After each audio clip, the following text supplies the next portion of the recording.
जय श्री राम भक्तों आज की वीडियो रिक्वेस्टेड वीडियो है। इनका 2-3 बार कमेंट आ चुका है। भक्तों ये पूछना चाहते हैं कि राम नाम जप के ऊपर पूरी संपूर्ण जानकारी दी जाए ताकि इनको लाभ मिले। तो भक्तों हमारा तो उद्देश्य यही है कि हमारी वजह से कोई भगवान से जुड़ जाए और उसको लाभ हो। तो हमने इसलिए वीडियो उनके लिए ये बनाई है और आप सब भी इस वीडियो से ज़रूर लाभ उठाएं। और आपका भी कोई प्रश्न हो तो कमेंट जरूर कीजिएगा, हम उसके ऊपर भी वीडियो बनाएंगे। भक्तों इनका पहला क्वेश्चन ये है कि राम नाम का जप ब्रह्म मुहूर्त में उठकर कितनी देर तक करना है। तो देखो ब्रह्म मुहूर्त में जब आप उठ के राम नाम या किसी भी भगवान के नाम का जप करते हो, क्योंकि भगवान एक ही है, वो उसी के रूप और नाम अनेक हैं। हरि अनंत हरि कथा अनंत, जिसकी जैसी मान्यता है उसी के अनुसार वो उसी भगवान के नाम का जप करे। तो हम ये भी बता देते हैं कि ब्रह्म मुहूर्त में आपको कम से कम 40 मिनट नाम जप करना, कम से कम, क्योंकि 40 मिनट का एक ऐसी समय की अवधि होती है जिसमें आपके मन निर्विचार होने शुरू हो जाते हैं। 40 मिनट तो कम से कम है, मतलब 40 मिनट में ही आपके मन में विचार आने बंद होते हैं। तो कम से कम 40 मिनट, ज़्यादा जितनी देर करना चाहे उतनी देर कर सकते हो। दूसरा इनका प्रश्न है कि ब्रह्म मुहूर्त में उठकर बेड पर बैठना है या नीचे जमीन पर बैठना है या कोई आसन का उपयोग करना है। तो देखो सबसे सर्वोत्तम चीज तो है कि जमीन पर आसन पर बैठना है। आसन पर बैठना क्यों जरूरी है? क्योंकि नाम जप के प्रभाव से जो आपके अंदर ऊर्जा प्रवाहित होती है, ऊर्जा बनती है, वो अगर आप जमीन पर बैठ के करते हो तो जमीन में चली जाती है। इसलिए आसन बिछाना जरूरी है और सर्वोत्तम जमीन पर ही है। अगर किसी के कोई प्रॉब्लम है, जमीन पर नहीं बैठ सकता, तो फिर वो बेड पर बैठ के कर सकता है। जमीन पर तो कदापि बैठ के ना करे, जमीन पर बैठे तो आसन होना चाहिए। अब इनका तीसरा प्रश्न ये है कि राम नाम का जप करें तो ध्यान आज्ञा चक्र पर केंद्रित करना है या कहीं और लगाना है, और जब सांसों के द्वारा राम नाम का जप करें तो सांसों की गति कितनी होनी चाहिए, सामान्य गति होनी चाहिए या तेज गति के साथ सांसों का जप करना है। तो देखो जब भी आप नाम जप करते हैं, मान लो राम नाम जप करते हो, तो ध्यान तो वैसे आपको केंद्रित करना चाहिए आज्ञा चक्र पर ही, लेकिन समझने की बात है जब तक आपका नाम जब ठीक से नहीं होगा तब तक आप ध्यान लगा नहीं सकते। शुरुआती साधक तो बिल्कुल ही ध्यान नहीं लगा सकते, क्योंकि नाम जप से ही ध्यान लगाने में आपको बहुत बड़ी हेल्प मिलती है। अगर आप शुरुआती हैं और ध्यान लगाने की कोशिश भी करते हो तो साथ में नाम जप तो आपको करना ही पड़ेगा। कोई अगर बंदा सीधा सोचे कि मैं ध्यान करने लग जाऊं तो वो ध्यान नहीं लग सकता उसका। शुरू में नाम का ही सहारा लेना पड़ता है जब तक आपको नामी के स्वरूप में ध्यान नहीं लगता। तो आप अगर लगा सकते हैं तो आज्ञा चक्र पर ध्यान निसंदेह लगा सकते हैं, साथ में नाम जप करें। और सांसों के द्वारा राम नाम का जप करें तो सांसों की गति कितनी होनी चाहिए, बहुत ही इंपॉर्टेंट प्रश्न है। देखो भक्तों शुरुआत में जब नाम जप करना शुरू करते हैं तो आपको श्वास की गति इतनी करनी है कि आपको वो श्वास सुने, आती जाती। उसका एक महत्व होता है। एक तो सांसों में स्वयं भगवान विद्यमान है, प्राणों में प्राणपति बैठे, आप सभी जानते हैं। तो आप प्राणों की आवाज सुन पा रहे हो तो आप भगवान की आवाज सुन पा रहे हो।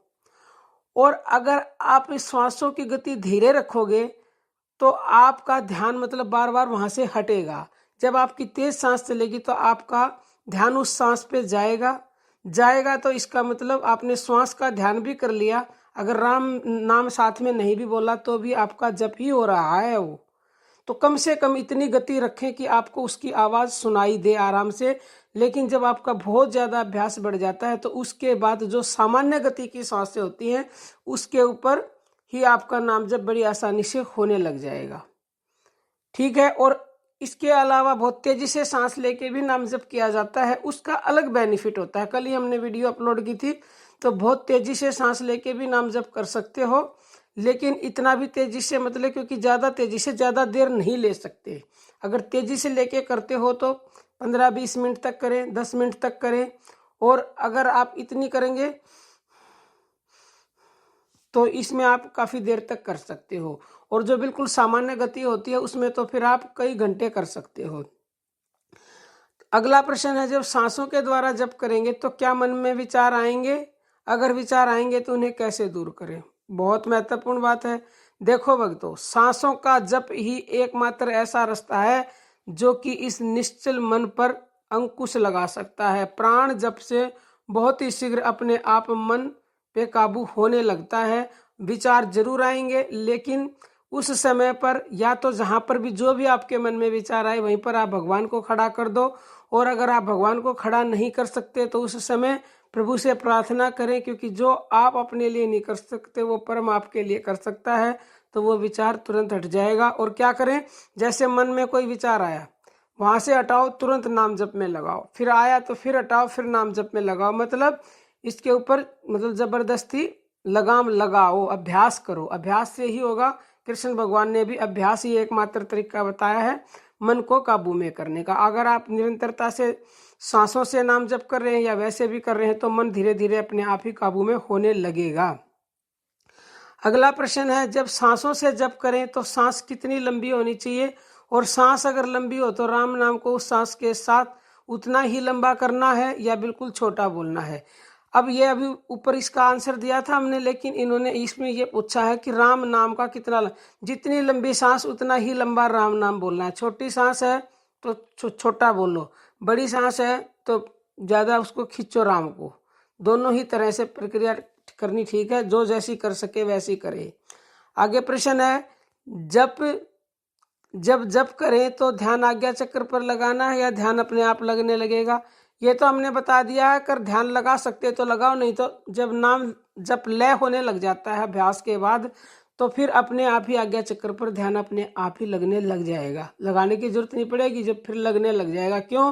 क्योंकि जब आप श्वासों का घर्षण करते हो, आती जाती श्वासों का, और उनका ध्यान करते हो तो उस घर्षण से वो अग्नि पैदा होती है आज्ञा चक्र पर और फिर अपने आप ही आपका ध्यान लग जाएगा। आगे इन्होंने पूछा है कि ये श्री बालाजी महाराज की पूजा करते हैं तो क्या उस समय पर जप को किया जा सकता है? बिल्कुल किया जा सकता है। भगवान का नाम जप किसी भी समय किसी भी अवस्था में, शुद्ध अशुद्ध, पवित्र अपवित्र, हर अवस्था में किया जा सकता है। भगवान का नाम अंदर बाहर हर तरह से पवित्र ही पवित्र करता है। कोई किसी प्रकार की भी पाबंदी नहीं है, कोई समय की नहीं है, कोई उम्र की नहीं है, कोई धर्म की नहीं है, सबके लिए समान है, बराबर है। अब आप जपने वाले बनो और निरंतरता से इसे जपो तो आपके जीवन की सब समस्याएं दूर हो जाएंगी। अगर ये वीडियो पसंद आया है तो इसे अपने जीवन में उतारें और दूसरों के पास भी शेयर करें। और किसी का कोई प्रश्न हो तो कमेंट बॉक्स में कमेंट कीजिएगा। अब हम अपनी वाणी को विराम देते हैं। जय श्री राम भक्तों।